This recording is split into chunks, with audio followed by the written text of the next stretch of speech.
The Attorney General Merrick Garland made the announcement. He said that Jack Tejera had been arrested in connection with an investigation of unauthorized removal and transmission of classified documents, that he'd been taken into custody without incident, and there was a news helicopter filming the whole thing, so we did see that. He was taken into custody without incident. He was wearing red shorts and a black top. The FBI, heavily armed FBI agents had shown up in a military vehicle, and he was walking backwards towards them as they were undergoing the arrest and then taken into custody. So he is going to be appearing at a district court, I believe, in Massachusetts in the next 24 or 48 hours. And the FBI has been closing in on him in recent days following the appearance of this classified material online. Yes, that was the obvious path to follow, this private chat group that we were hearing about, of which members were then interviewed, and they identified the administrator of the chat group. They didn't give his name. They called him OG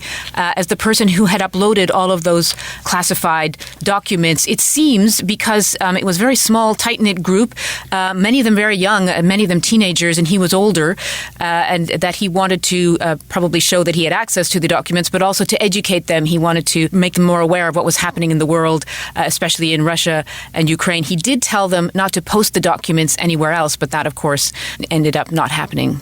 And give us a sense, Barbara, of some of the things that were in these classified documents. Well, a lot of them related to the war in Ukraine, and they were maps and charts and sort of tactical assessments of the situation on both sides. I think one of the things that was highlighted when the documents were looked at is that they talked about Ukraine's air defenses, noting that they were vulnerable, that if they didn't get more missiles soon, there would be a problem, that sort of thing. They also talked about assessments of foreign allies and adversaries, including South Korea and Israel and Egypt. One of the more interesting revelations was that Egypt had contemplating selling missiles to Russia, which didn't happen in the end. So it was a kind of an assessment of the Ukraine war, and then embarrassing secrets and revelations that the U.S. had been spying on its friends that basically made up the content. Although, as Mr. Biden, the president, has said he didn't think anything really consequential of an intelligence nature had been leaked. And so in that sense, there weren't any detailed battle plans,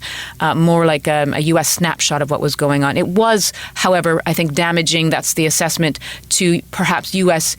intelligence gathering, because it showed how deeply penetrated the Americans were in the Russian military communications. And so that may put sources at risk. Barbara Pletasha in Washington. Our security correspondent Frank Gardner considers what effect the leaking of the intelligence might have on the course of the war in Ukraine. For a start, this looks dreadful for Washington.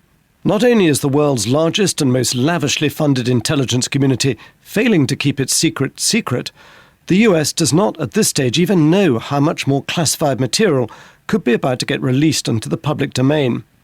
At least one of the documents has been altered, possibly by pro-Russian bloggers, but there are still some damaging revelations.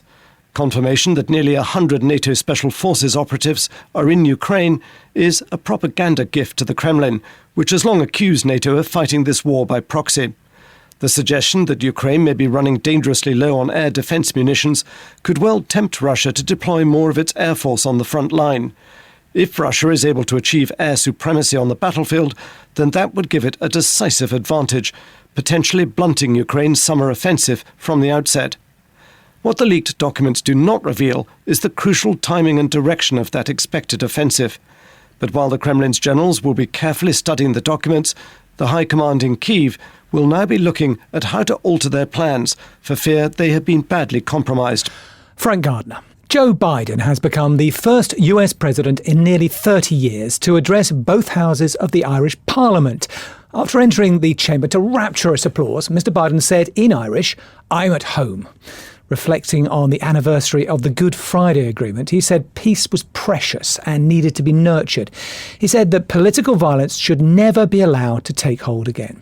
Our Ireland correspondent Chris Page sent this report from Dublin.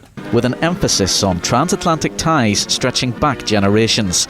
At the official residence of the Irish president in Phoenix Park, Joe Biden followed the tradition of planting an oak tree.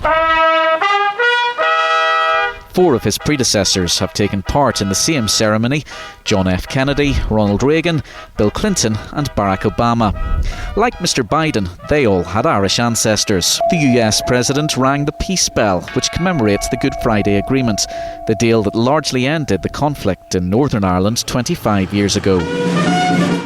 The absence of a power-sharing devolved government in Belfast was a topic in talks between President Biden and the Taoiseach Leo Varadkar. The boycott was over concerns about the safety of former player Peng Shuai after she accused a high-ranking government official there of sexual assault. Peng later denied making the allegation. Michael Bristow is our Asia-Pacific regional editor. So is this a capitulation on the part of the WTA?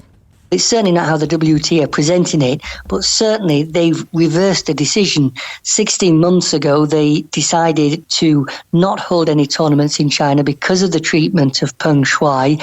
And now they're saying essentially that they've heard nothing from the Chinese government about their request for an independent investigation into her allegations. And they've just concluded that they're never going to get an answer. So they've decided just to restart tournaments from this September. So you could perhaps say that they've capitulated because China hasn't given anything and they've caved in. The WTA say they've made their point. They say that they've been in touch with people who know the state that Peng Shuai is in at the moment, say she's happy living quietly with her family outside Beijing. So they would say that they've made their point, but of course others will see it as a capitulation. And one imagines a lot of people would say it was always going to end this way because the WTA needs China more than China needs the WTA. Exactly. And it was always going to end this way, really, in another respect, in that China was never going to agree to an independent investigation. There are simply no independent authorities in China outside of the Communist Party, and Peng Shuai made a very serious allegation that she'd been forced into a sexual relationship with a very senior Communist Party leader. The Chinese Communist Party was never going to investigate that. And the result was always going to be that Peng Shuai was going to have to back down, which she has done. Very little has been heard of her since these allegations first surfaced a couple of years ago. And so this is essentially how it was always going to end. There is no way to force the Chinese Communist Party to investigate itself. Peng Shuai was either going to have to be quiet, leave the country, or face possible more sanctions from the authorities in China. Live broadcasts on multiple channels were interrupted with air raid sirens and warnings to get to the shelters. It was a moment that went viral online in February, and the work of a group of pro-Ukrainian hackers called One Fist. Can I sit here? Yes. Alexander was one of the hackers responsible. We visited his apartment in central Ukraine and found a Spartan setup.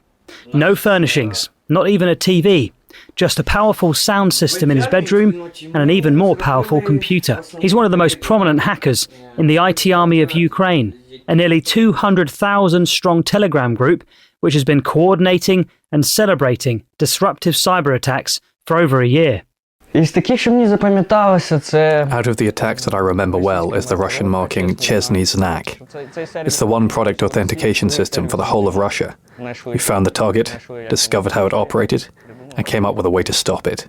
Large-scale hacking by activists or hacktivists has been a major element of the cyber war that few predicted. Armies of vigilante hackers have caused chaos on both sides. This is the leader of a 100,000-strong Russian hacking group on Telegram called Killnet. He calls himself Killmilk.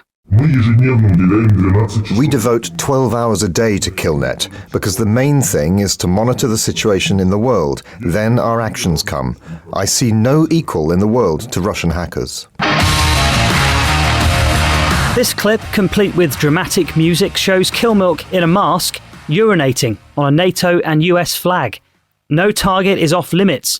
Recently, Killnet called for attacks on hospitals in countries that have donated tanks to Ukraine.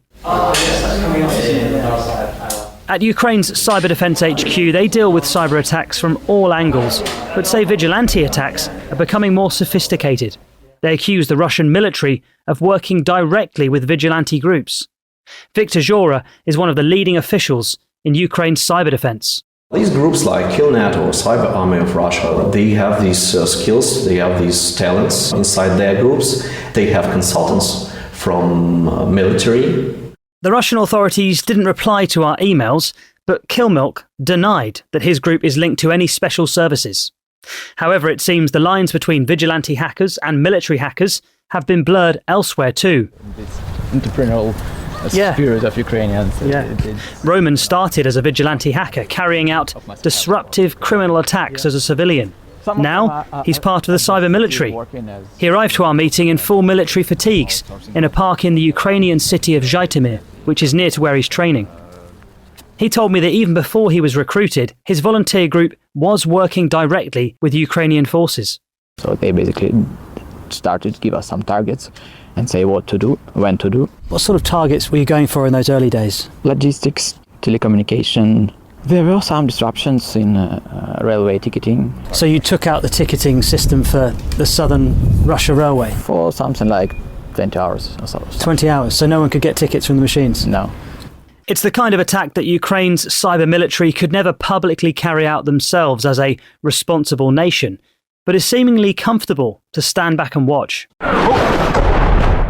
Just like in the physical realm, Ukraine's defence in the cyber realm is being praised. But defenders are being aided by tens of millions of dollars donated to Ukraine's cyber defence, and some sources have told me that the country has been worse affected than they're admitting publicly.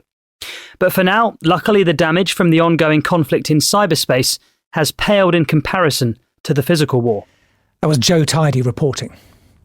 Now we can bring you more on a story we featured on yesterday's podcast about cancer. 1 in 2 of us are expected to contract the disease during our lifetime.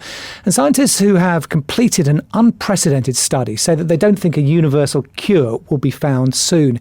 They say they were surprised by the almost infinite ability of tumours to evolve and survive. Over a period of 9 years, as part of the TRACER-X programme funded by the British charity Cancer Research, more than 400 people had biopsies from different parts of their lung cancer as the disease progressed. Dr. Mariam Jamal Hanjani is the lead researcher, and she spoke to Julian Marshall. We have found that even when patients undergo surgery and a tumour is removed, that if, unfortunately, the cancer recurs or there is what we call a relapse and the cancer comes back, when we compare the original cancer to the cancer that's returned, you can see that there's evidence of even further ongoing evolution. They really do follow Darwinian principles of natural selection and survival of the fittest, and these are just features and traits of cancer cells that allow them to adapt and evolve. I mean, are you saying that tumours are capable of evading radiotherapy, chemotherapy? Well, we don't know that they can evade specific treatments. We think it's implicit in the form of patients who develop resistance to the therapy that we've given them. And drug resistance is a well-established and real phenomenon. So if we do treat a tumour with chemotherapy or radiotherapy, any other treatment, if they respond, that's great. And by respond, I mean the tumour may shrink. In some cases, the tumour can disappear.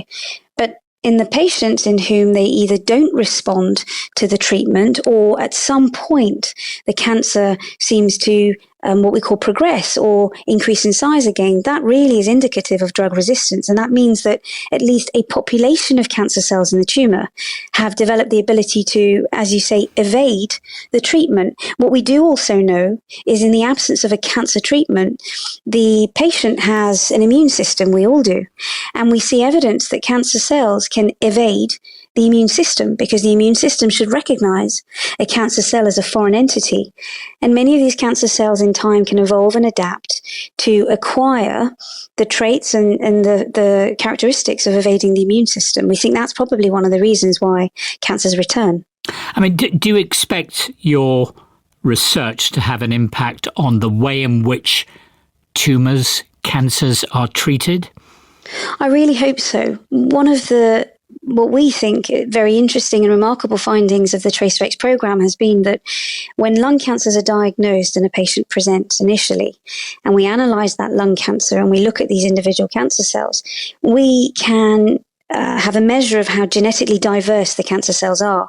And that measure of genetic diversity, we find, can identify the patients that are at higher risk of their cancer returning after surgery, at which point one would assume the tumour has been removed and we see no evidence of a cancer on a scan, for example. But sadly, often these cancers do return.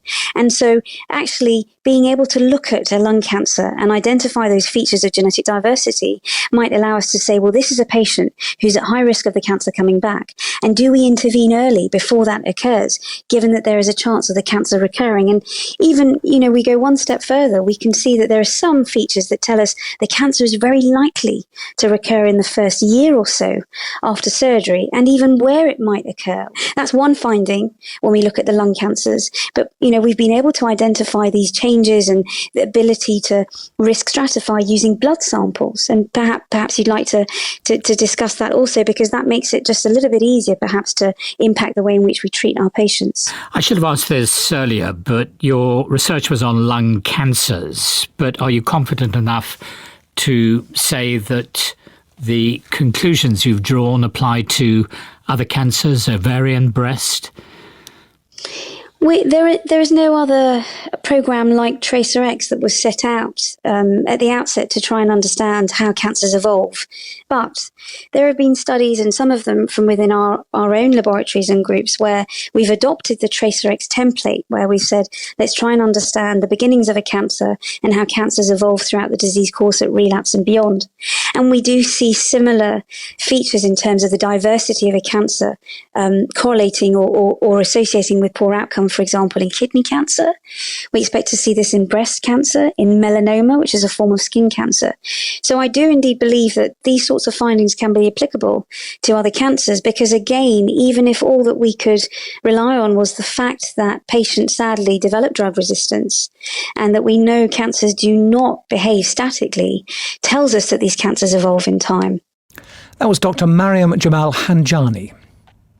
A group of nations, including the USA and Britain, have formed a new world governing body for boxing in a bid to prevent the sport being dropped from the Olympics. Boxing, which is one of the oldest Olympic events, has been provisionally left out of the Games for 2028. That's after the sport's current governing body was accused of a culture of corruption. Our sports correspondent Joe Wilson has the details. The Olympic Games are run by the International Olympic Committee. Amateur boxing is organised by the International Boxing Association. And for many years, the IOC and the IBA have not seen eye to eye. In fact, the IOC was so concerned about boxing results being fixed, it suspended the IBA back in 2019.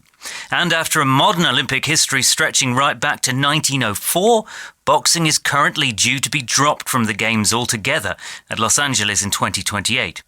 Many nations, meanwhile, are boycotting the World Championships because the IBA allows boxers from Russia and Belarus to compete under their own flags. Umar Kremlev, the IBA's Russian president, said those boycotting were worse than hyenas and jackals. It's all led to the creation of World Boxing, a breakaway governing body. It has an interim executive board representing 7 nations, including the USA and Great Britain, but currently no members. Matthew Holt, the chief executive of GB Boxing, insists its success is imperative for the sport. The most important thing for us is to protect that Olympic dream for the boxers. The status of the sport on the Olympic programme is not a right, it's a privilege. It's a privilege that boxing has enjoyed since the first Olympic Games, but we have to continue to earn that right. And to do that, we have to build greater trust and confidence in the sport. Clearly, for credibility, the new governing body needs nations to join it. And that surely will depend on whether the Olympics accept it. Thus far, the IOC tells us only that it takes note of developments. It will make a decision on boxing's Olympic future in October. That was Joe Wilson. For the super rich with no taste for art, but with the usual billionaire desire to acquire rare artefacts to fill their homes, what do they go out to buy? Well, dinosaur skeletons are becoming a fashionable choice. The first sale of a Tyrannosaurus Rex skeleton in Europe will be held in Zurich next month. It's full size, but is a bit of a construction really, with bones from 3 different creatures put together, with a substantial portion of replica. Of course, there is a problem for paleontologists of an item like this being put up for auction. It costs millions and ends up in the atrium of a Silicon Valley HQ, with museums priced out. Dr. Susanna Maidment is a paleontologist from the Natural History Museum. She told Evan Davis of her concerns. It is a real problem that we're seeing, is that specimens that really belong in scientific collections where we can study them and we can understand them are being lost to private individuals through these sorts of auctions. We just don't have the buying power. We don't have the money to be able to buy these sorts of specimens for the huge rates that they go for. How much do they go for? What is a T-Rex these days? Well, it's bonkers, frankly. The most recently, a T-Rex sold for $32 million, which is just a ridiculous amount of money for a scientific object, really. It really is. Now, I want to bring Tom Holland in, historian, well known, the rest is history podcast, all of that, but who last year bought himself a dinosaur. I don't think you paid $30 million, did you, Tom? No, I didn't. I do want to put it on the record that I'm not a member of the uber rich. It came up for sale at the estimable auctioneers Woolley and Wallace, who are based in my hometown of Salisbury. And normally they kind of sell furniture and antiques, but I saw in their brochure a lot of fossils, and one of them was a Psittacosaurus, which is an early Cretaceous Protoceratopsian, and Susie may well correct me on that. But it was kind of a museum exhibit, so it had been in a museum. So I was kind of reassured that this wasn't something that should be in a museum because it had been let off. And I was kind of tensing myself up to buy this. There was probably nothing I'd ever wanted to buy more. And I got it. And when I got it, I was so excited I kind of danced for joy. Right. And you paid how much for this, Tom? I paid £3,000. And the great thing was, one of the reasons that I danced for joy was that was actually the asking price. This is a whole thing. You're not just buying a few bones or fossils. You're buying the whole shape of the creature. And that must be very much more satisfying. It's a museum exhibit. So it may well be that some of the bones are sourced from sort of various places, and maybe some of them are casts. But I mean, there's certainly a kind of core of it that is authentic. And to actually have it I have it on my desk next to me. I mean, sorry, how big is this thing? How big is it? Thing I've been collecting for. It's about the size of a larger dog, I should think. Yeah. If you imagine a dog kind of pinned out in a display case. Right. Susanna, what is the supply of T-Rexes or other dinosaur skeletons? Because can we get more of them? I mean, can you conjure these things up if there's a sort of big demand for them? It depends where they're from in the world. So T-Rex is from the Western US, and there are some complicated rules about digging fossils there. If it's public land, then you have to have a permit and you have to be a paleontologist. But if it's private land, fossils are a little bit like minerals rights, really. So you just own the rights of what's on your land in the States. And that means that people actually buy kind of tracts of land in the West, which are fossiliferous and have dinosaur quarries where they actually commercially quarry dinosaur fossils. And that's totally legal in the States. Now, in other places, it's totally illegal to export fossils. And one such place is China. Now, we believe that Tom's Psittacosaurus was actually exported prior to those rules coming in. But for a while now, it has actually been illegal to export dinosaur fossils from China. So there have been cases where dinosaur fossils from China have gone on auction in the West, and paleontologists have flagged this to the auction houses, and they've been withdrawn because they're actually illegally here. During his evening address, Zelensky said he met, quote, with the leaders of our defense sector, our commanders, intelligence, and the office. Only what is directly necessary for frontline management and ensuring active actions of Ukraine, protecting our state from Russian terror. It was meaningful, and our actions will be powerful. We are preparing the boys. And we are very much looking forward to the delivery of weapons promised by our partners. And at the maximum, we are getting closer to victory. At the maximum, there is the spirit of unity, maximum efficiency. Preparation is also to the maximum. The enemy will surely suffer losses in response for every strike against the Ukrainians. Glory to all who are now fighting for Ukraine. Thank you to everyone who works for our defense and victory. Thanks to everyone who helps." End quote. Russia is now accusing Ukraine of being directly involved in the assassination of Maxim Fomin, known by his pen name Vladlen Tatarsky. The Russian FSB claims that the explosion, together with Daria Trepova, was prepared by a citizen of Ukraine, Yuri Denisov, who, through an intermediary delivery service, handed Trepova an explosive device. Denisov arrived from Kyiv in February through the territory of Latvia to the Moscow region, where he collected information about Tatarsky. After the terrorist attack on April 3rd, he flew from Russia in transit through Armenia to Turkey. In front of the Consulate General of Ukraine building in Krakow, a 62-year-old committed self-immolation in protest. The Ukrainian national shouted to those gathered around him for Ukrainians to return to their homeland and defend the country. He then doused himself with a flammable liquid and set himself on fire. Witnesses extinguished the fire, and he is now hospitalized in critical condition. Berlin has granted permission to Warsaw to transfer 5 MiG-29 fighter planes that Germany inherited during reunification after the Cold War. In 2003, Germany sold 23 of the former East German MiGs to Poland, and under the terms of the agreement of the arms deal, Warsaw must seek permission before selling or transferring the aircraft to another nation. Speaking of arms deals, let's talk about the Russian military, mobilization, and Mir. In the village of Golishmanovo, Tyumen, in Russia, a 57-year-old became irritated with his 33-year-old neighbor for playing loud music. His solution? He got an RGD-5 hand grenade he stole from the weapons factory where he was a security guard and threw it over the fence, badly wounding his neighbor. Nikolai Patrushev, secretary of the Russian Security Council, said there are renewed attempts in the North Caucasus region to oust Russian officials and their colonel general and aspiring dentist Ramzan Don Kadyrov to establish Sharia law.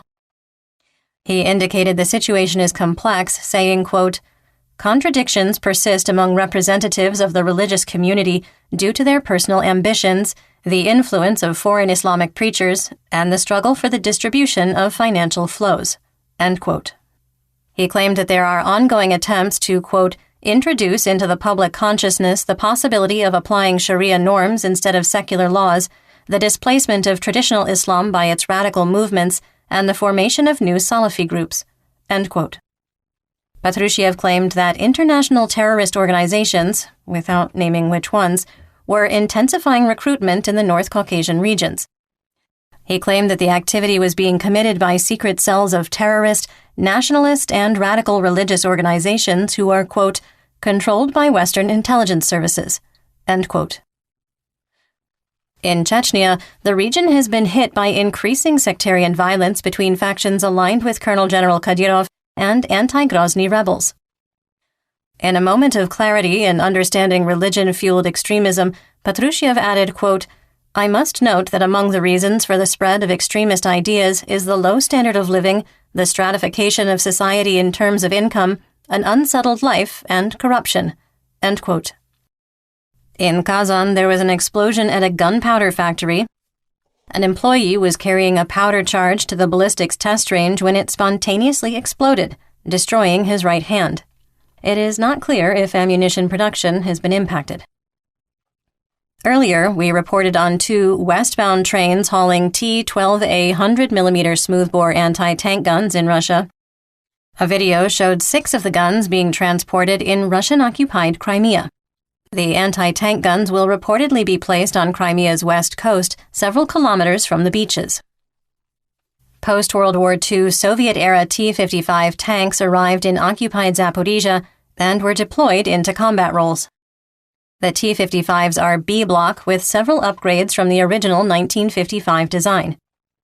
The medium-duty tank is poorly armored by modern standards and will be particularly vulnerable to drone-delivered IEDs and ATGMs.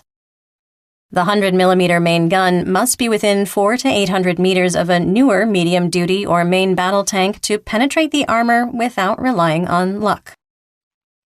Mobics claim that a group of 500 from Moscow, Voronezh, and Tver were flown to Rostov-on-Don for military training before deployment into Ukraine. Approximately 170 were carved out and taken to the Kadivka Auto Works factory in occupied Luhansk. Once there, their military IDs were confiscated, and they were reportedly, quote, auctioned off to commanders of private military companies. 57 willingly signed contracts and were assigned to a new PMC called Wolves. On April 8th, the 113 who were refuseniks were taken to Krasnotalivka and had their phones taken away. Family members claim that they have had no contact since. The reports are likely true, with a video of the former president of South Ossetia, Lieutenant General Anatoly Bibilov, glowering at Mobics on April 8th for being cowards for refusing to go on human wave assaults. Bibilov told the men they were being sent to the, quote, 3rd Army Corps, and that, quote, the instructors are from the PMCs because they are experienced fighters, end quote. He condemned the men as cowards and urged them to, quote, defend their homeland. The video originally appeared on YouTube and was geolocated to the Kadivka Auto Works. An intercepted radio communication caught a Russian commander giving his field officers an order to kill anyone attempting to retreat, saying, quote, whoever retreats, order the group commanders, kill, fucking kill. Guys, we're not retreating, we're only moving forward. Either we start fighting now and fuck them up, or we will fucking die. Choose for yourself how you want to live, end quote. In our War Crimes and Human Rights segment, we discuss events that might be upsetting to hear about. There is graphic detail in today's report related to sexual violence. Please feel free to skip ahead to the next segment. Timestamps are in the description. There is another video of PMC Wagner committing a war crime against their own. In a graphic video, a mercenary with the PMC is restrained by his brothers in arms and brutally sodomized with a mop handle. Reportedly, it was done as a punishment and filmed and distributed as a warning to others. We are not providing a link to the video or still pictures. Maxar satellite pictures show Russian forces are clear-cutting the Tejera forest in the Kherson region. Some of the timber is being taken to Russia, while the rest is being used to build defensive positions in Kherson, Crimea, and Zaporizhia. In geopolitical news, in the quiet Massachusetts town of Dighton, 21-year-old Airman First Class Jack Tejera of the Massachusetts Air National Guard was arrested by federal authorities in, quote, connection with an investigation into alleged unauthorized removal, retention, and transmission of classified national defense information, end quote, according to U.S. Attorney General Merrick Garland on Thursday. He was arrested without incident, spending his last moments reading a book outside on his parents' back porch while helicopters circled overhead. His shirt dripped in sweat as he returned to SWAT officers who took him into custody. Tejera's specialty is a 1D7X1, which is described by the Department of Defense as someone who, quote, manages and performs defensive cyber operations and cyber support functions in garrison and at deployed locations. Surveys, secures, protects, defends, preserves, designs, builds, operates, and extends data, networks, net-centric capabilities, and other designated systems, end quote. He's assigned to the 102nd Intelligence Wing of the United States Air Force, located at Otis Air National Guard Base in Sandwich, Massachusetts, where Tejera worked the night shift at the base. The 102nd Intelligence Wing describes its mission as, quote, to provide worldwide precision intelligence and command and control, along with trained and experienced airmen for expeditionary combat support and homeland security, end quote. According to the Facebook page of the 102nd, Tejera was promoted to Airman First Class in July 2022. Outrage was expressed by analysts, military commanders, pundits, and government officials. In a statement after Tejera's arrest, Senate Armed Services Committee Chairman Jack Reed, a Democrat from Rhode Island, said, quote, this was a major security breach that cannot be allowed to happen again. Leaking this trove of classified information endangered our military and intelligence professionals and undermined the security of our allies and partners. Anyone with a security clearance who betrays their country by purposefully mishandling classified documents or disclosing classified materials must be held accountable, end quote. Not all outrage, however, was directed at Tejera. United States Congressperson Marjorie Taylor Greene wrote, quote, Jake Tejera is white, male, Christian, and anti-war. That makes him an enemy to the Biden regime. And he told the truth about troops being on the ground in Ukraine and a lot more. Ask yourself who is the real enemy, a young low-level National Guardsman, or the administration that is waging war in Ukraine, a non-NATO nation, against nuclear Russia without war powers, end quote. Congressperson Mike Lawler, a Republican from New York who sits on the House Foreign Affairs Committee, responded, quote, no, it makes him an enemy to America. Leaking classified documents, especially this sensitive in nature, is a crime, and he should be prosecuted to the fullest extent of the law. His conduct is indefensible and should be universally condemned, end quote. The Kremlin and most Russian pundits dismissed the leaked documents as an intentional disinformation campaign before Ukraine's counteroffensive. It is unknown when Tejera will be formally charged, what the charges will be, and if or when he will be transferred to military police to face the Uniform Code of Military Justice. Once arrested, the clock is running, with a formal filing of criminal charges required within 48 to 72 hours, depending on several issues too nuanced to go into detail. Several of our readers and listeners asked about Tucker Carlson's broadcast on Fox News last night and his claim that the papers reveal that Ukraine is losing 7 soldiers for each Russian soldier killed. That is false information based on the poorly manipulated documents circulated outside the Thug Shaker Central Discord on 4chan, Telegram, and Twitter. Ukrainian officials said they intentionally did not divulge a full picture of critical intelligence to their United States counterparts because they believed the intelligence arm of the U.S. government couldn't keep the information secure. While not directly denying the Washington Post report that the leak has forced Ukraine to delay its planned spring counteroffensive, Kyiv dismissed U.S. reports that this was a critical blow to planned military operations.